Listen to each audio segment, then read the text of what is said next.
துணை முதல்வர் குறித்து நீங்கள் தெரிவித்த கருத்து, ஊடகங்களில் கொடுத்த பேட்டிகள், அதுதான் சமீபத்திய சர்ச்சை. ஏதாவது அதுக்கு விளக்கம் இருக்கா? கொடுத்த பேட்டிகளில் உங்களுடைய நிலைப்பாடில் உறுதியோடு இருக்கீங்களா? எண்ணி துணிக கர்மம் துணிந்த பின் எண்ணுவோம் என்பது இலக்கு.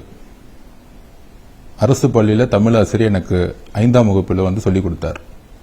ஸோ என்னுடைய கருத்தில் எப்போதுமே நான் உறுதியாக இருக்கேன், தெளிவாக இருக்கிறேன். இதில் முரண்பாடுகளோ இல்லை என்னுடைய கருத்துக்களுங்கிறதோ மாற்று கருத்துங்கிறது கிடையாது. என்னுடைய ஒட்டுமொத்த பேற்றையும் பார்க்கும் பொழுது முதல்ல மது ஒழிப்பு மற்றும் போதைப்பொருள் மாநாடு பற்றி இருந்தது.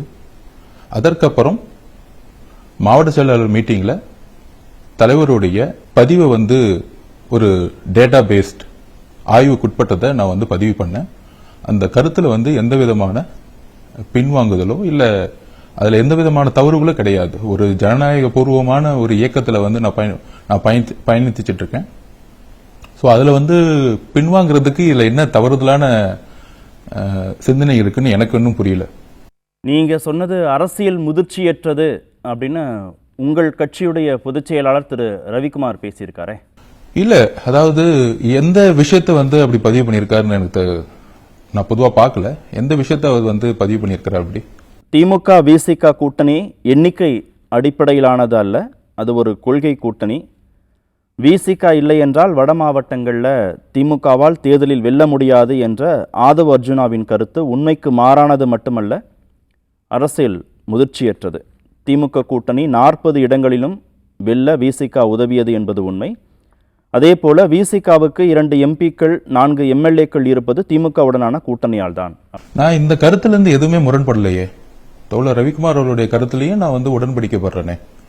என்னுடைய கருத்து வந்து ஒரு கூட்டணியை உருவாக்குறோம். அந்த கூட்டணி உருவான பிறகு ஒரு தனி கட்சி அது என்னுடைய வெற்றின்னு வந்து ஒரு புரோபகண்டா பண்ணது வந்து தவறான மனப்பான்மைங்கிறதா என்னுடைய சிந்தனை. ஆக்சுவலா அதுல விசிகே பொதுவாக பத்திரிகையாளர்கள் வந்து கேட்ட கொஸ்டின் வந்து என்னை நோக்கி வந்து பத்திரிகையாளர் கேட்கும் பொழுது உங்களுக்கு 2% தானே இருக்கு, உங்களுக்கு 1% தானே இருக்கு அப்படிங்கிற ஒரு கொஸ்டின் ரைஸ் பண்ணும்போது இது வந்து ஒரு விசிகேவுடைய துணை பொதுச் செயலராகவும் ஒரு விசிகே தொண்டனுடைய விஷயத்துல இருந்தும் அப்புறம் காமன் டேட்டாவும் நான் அன்னைக்கு அங்க ஒர்க் பண்ணதுனால நான் வந்து பதிவு பண்றேன். அதாவது 6 தொகுதியில தான் வந்து நின்னதுனாலதான் 99.99%. ஆனா 60 தொகுதியில ஆவரேஜா 30,000 ஓட்டு வந்து விசிகேக்கு இருக்கு. கிட்டத்தட்ட அதுலயே 18 லட்சம் ஓட்டு. தமிழகம் முழுசும் நீங்க வந்து கால்குலேஷன் பண்ணீங்கன்னா விசிகேக்கு மினிமம் 30 லட்சம் ஓட்டு இருக்கு. அப்ப 30 லட்சம் ஓட்டு 90.99% விசிகேவை வந்து சுருக்காதீங்க. அதோட வளர்ச்சியை பாருங்க. எதிர்காலத்துல வந்து ஒரு அதிகாரத்துக்கு வரணும், கூட்டணி ஆட்சிங்கிறது இது ஒரு ஜனநாயக இயக்கம், இது ஒரு ஜனநாயக நாடு. கூட்டணி ஆட்சி உருவாக்கணும், அதிகாரத்துக்கு வரணும் அப்படிங்கிற ஒரு எண்ணம் ஒரு கட்சியில இருக்கக்கூடிய ஒரு துணை பொதுச்செயலர், சாதாரண கடைமனையில் இருக்க தொண்டன் கூட அந்த உணர்வு இருக்கும். அது எல்லாருக்குமான உணர்வு. அது மக்கள் மன்றத்தில் என்னோட சிந்தனையான வைக்கிறேன். அந்த சிந்தனையே தவறுங்கிறது வந்து இது எந்த அளவுக்கு வந்து ஜனநாயகத்தை பேசக்கூடியவர்கள் வந்து முக்கியமா ஏன் வந்து திமுக வந்து தோழர் ராஜா அண்ணா வந்து ராஜா அண்ணா வந்து இது வந்து வெளிப்படுத்தினார்னு தெரியல. என்னுடைய சிந்தனை ஒண்ணுதான். சந்திரபாபு நாயுடு அவர்கள் வந்து ஒரு கூட்டணியை உருவாக்குறாரு, ஒரு ஐடியாலஜிக்கலா வந்து ஒரு கேம்பெயின் ரன் பண்றாங்க. அப்ப சந்திரபாபு நாயுடுகளுக்கு தனி பெரும்பான்மையில பர்சன்டேஜ் தனியா நின்னா ஜெயிக்க முடியாதுன்னு தெரியும். ஒரு 7-8 பேரை சேர்த்து வந்து கூட்டணி உருவாக்குறாரு. கூட்டணியை உருவாக்கி ஒரு காமன் அஜெண்டால வந்து கேம்பெயின் பண்றாங்க. அந்த கேம்பெயின் பண்ண முடிச்ச பிறகு 11 எம்எல்ஏ தான் வந்து ரூலிங் பார்ட்டியா இருந்த ஜெகன்மோகன் ரெட்டி ஜெயிக்கிறாரு. ஆனால் ஒரு ஜனநாயக பூர்வமாக பெருந்தன்மையாக தன்னுடைய பயணித்த சக தோழர்களுக்கும் சக கட்சிகளுக்கும் துணை முதலமைச்சர் கொடுக்கிறாரு, அமைச்சரவையை வந்து ஷேர் பண்றாரு. இதுதான் ஜனநாயக பரவலாக்கல், இதுதான் அதிகார ஜனநாயகத்தை வந்து நிலைநாட்டுறது, இதுதான் அதிகார பரவலாக்கல். இந்த சிந்தனை தமிழ்நாட்டில் வரதான் நல்லதுங்கிறதா என்னுடைய தாட்டு. நான் வந்து இன்னைக்கு வந்து துணை முதலமைச்சர் ஆக்குங்க, இன்னைக்கு திமுக வந்து 117 எம்எல்ஏவோட மெஜாரிட்டி இருக்கு, அது யார முதலமைச்சர் ஆக்கணும் அது அவங்களுடைய உள்கட்சி விவகாரம். ஆனால் விசிகேவுடைய கொள்கை எதிர்கால கொள்கை. என்னுடைய கட்சி தலைவர், எங்களுடைய கட்சி அதிகார பரவலை நோக்கி போகணும். அதுதான் எங்களுடைய வேலை. என்னுடைய கட்சி, என்னுடைய தொண்டர்கள் எதிர்காலத்தில் ஒரு அமைச்சர்கிட்ட போய் மனு வச்சுட்டு நிக்க கூடாது. ஒரு பேனா எடுத்து சைன் போடுற அளவுக்கு விசிகேல இருக்கக்கூடிய தோழர்கள் அமைச்சரவையில உருவாக்கணும். அதுதான் எனக்கான ஒரு 3 எலெக்ஷன் கேம்பெயின் ஒர்க் பண்ணிட்டு வந்த ஒரு எக்ஸ்பீரியன்ஸை இந்த கட்சியில நான் போய் கொண்டு சேர்க்கணும் அப்படின்னா தலைவரும் அதுக்கான சுதந்திரம் கொடுக்கும் பொழுது, அதுக்கான ஒரு செயல் திட்டத்தை உருவாக்கும் பொழுது இந்த கருத்தை வைக்கக்கூடியது, மக்கள் மன்றத்தில் வைக்கக்கூடியது என்னை பொறுத்த வரைக்கும் தவறு கிடையாது. இது ஒரு சாதாரண மக்களுடைய உணர்வு. இது எங்களுடைய உரிமை வேற. ஆந்திராவில் திரு சந்திரபாபு நாயுடு திரு பவன் கல்யாணுக்கு துணை முதல்வர் கொடுத்தது அவருடைய பெருந்தன்மை அப்படின்னு மேற்கோள் காட்டுறீங்க. ஆனால் திரு பவன் கல்யாண் 2019 தனிச்சு நின்று 6% அளவுக்கு வாக்குகள் வாங்குறாரு, தன்னை நிரூபிக்கிறாரு, தன்னுடைய வாக்கு வங்கியை நிரூபிக்கிறாரு. அதற்கு பிறகு திரு சந்திரபாபு நாயுடு அவரோடு கூட்டணி வச்சு அவருக்கு துணை முதல்வருங்கிற பொறுப்பு கொடுக்குறார். விசிகா 30 லட்சம் வாக்குகளை தமிழ்நாட்டில் வச்சிருக்கு அப்படின்னு சொல்லக்கூடிய நீங்கள் ஏதோ ஒரு தேர்தலில் தனிச்சு நின்று போட்டியிட்டு கூட்டணி இல்லாமல் உங்களுடைய வாக்கு சதவீதத்தை நிரூபிச்சிருந்தா இன்னைக்கு இந்த சிக்கல் வந்திருக்காதோ? தனியா நிக்கணும் அப்படிங்கிறது ஒரு பெரிய விஷயமே இல்ல. ஜனநாயகத்துல 45% இருந்தா மட்டும்தான் ஜெயிக்க முடியும். நான் திருப்பி நான் அதை பதிவு பண்றேன். ஒரு கட்சி ஆட்சிக்கு வரணும் என்றால் அதுல நீங்க 47% ரீச் பண்ணணும். அந்த 47% இன்னைக்கு ஒரு கட்சிக்கு கிடையாது. நீங்க இன்னைக்கு விசிகேவை பார்த்து கேக்குறீங்க, நீங்க ஏன் தனியா நிக்க மாட்டேங்கிறீங்க அப்படின்னு. அதே மாதிரி இங்க இருக்கிற எல்லா கட்சிகளுமே தனியா நிக்கிறதுக்கான மனப்பான்மை கிடையாது. அது திமுகவும் சரி, அதிமுகவும் சரி, எல்லாருமே இன்னைக்கு தனியா நிக்க வேண்டிய. ஏன்னா தமிழக அரசியலோட சூழ்நிலை அப்படி. இங்க ஒரு கட்சி என்னைக்குமே 60% என்னைக்குமே எலெக்ஷன்ல வாங்கி ஜெயிச்சது கிடையாது. அப்ப தேர்தல் அரசியல்ல நாங்க 45% வாங்கணும் அப்படின்னா ஒரு கூட்டணியில நாங்க உருவாகிறோம். இப்ப எல்லாத்துக்கும் என்ன பர்சன்டேஜ் இருக்கு அப்படின்னு பார்த்தா எல்லாருமே தனிச்சு நிக்கணும். அந்த முடிவு விசிகே மட்டும் எடுக்கணும்னு தள்ள முடியாது.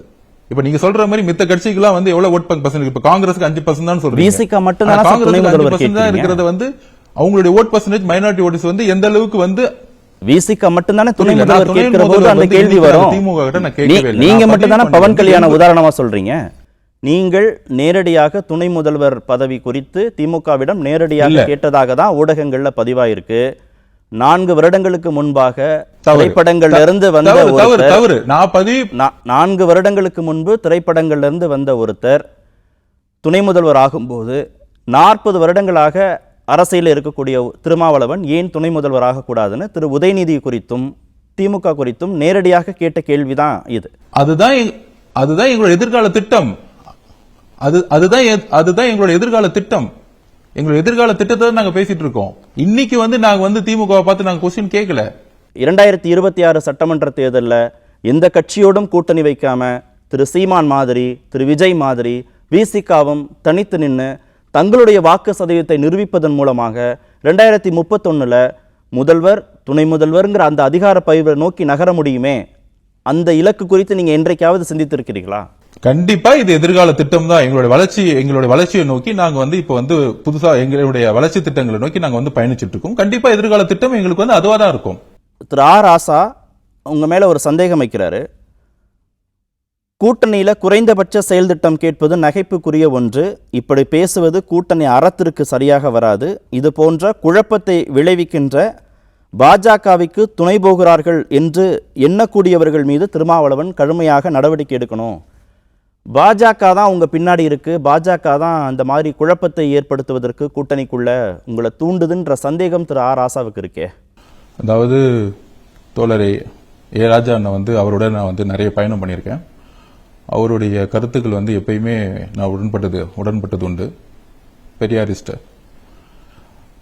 ஆனா இந்த விஷயத்துல ஏன் அந்த ஒரு பதிவை பண்ணாரு எனக்கு தெரியல. ஏன்னா என்னை பத்தி அவருக்கு ரொம்பவே நல்லா தெரியும், என் திமுக கட்சிக்கே தெரியும். நான் விசி கட்சியை வலுப்படுத்தணும், விசி கட்சியை அதிகாரத்துக்கு கொண்டு வரணும். அப்ப என்னுடைய பணியை தலைவர் சொல்லக்கூடிய வழிகாட்டுதல்ல கட்சியை வளர்க்கக்கூடிய பணியை நான் செய்ய வேண்டிய பொறுப்பு எனக்கு இருக்கு. அந்த வேகம் எனக்கு இருக்கு. ஒரு உண்மையும் பயம் இல்லாத ஒரு விஷயத்துல நான் ஒர்க் பண்ணுங்கிறது பொதுவாகவே தெரியும். கடுமையா அன்னைக்கு நான் மத்திய அரசால டார்கெட் பண்ணும்போது கூட நான் என்னுடைய பணியை தான் நான் செஞ்சுட்டு இருந்தேன். நான் இப்ப என்னுடைய கருத்து தலைவர் திருமாவளவன் என்ன பேசினாரோ 1999 காலகட்டத்தில இருந்து இன்னைக்கு வரைக்கும் என்ன பேசினாரோ அதுல நான் உடன்படிக்கை போடுறேன். நாங்க அதை தான் பேசுறோம்.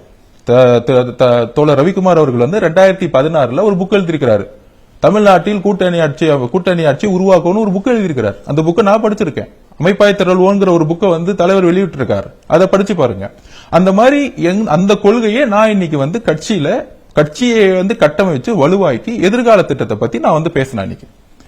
அப்படி பேசும்பொழுது அது திமுக நோக்கி அல்ல, ஒரு விசிகே அதிகார பரவலை நோக்கி போறது அப்படின்னு சொன்னா எப்படி வந்து பிஜேபிக்கு வந்து சப்போர்ட் பண்ற மாதிரி இருக்கும்? ஏன் நான் உங்ககிட்ட கேட்கிறேன், விசிகேல இருந்து 2-3 அமைச்சர்கள் உருவானா பிஜேபி சப்போர்ட் பண்ணுவாங்களா?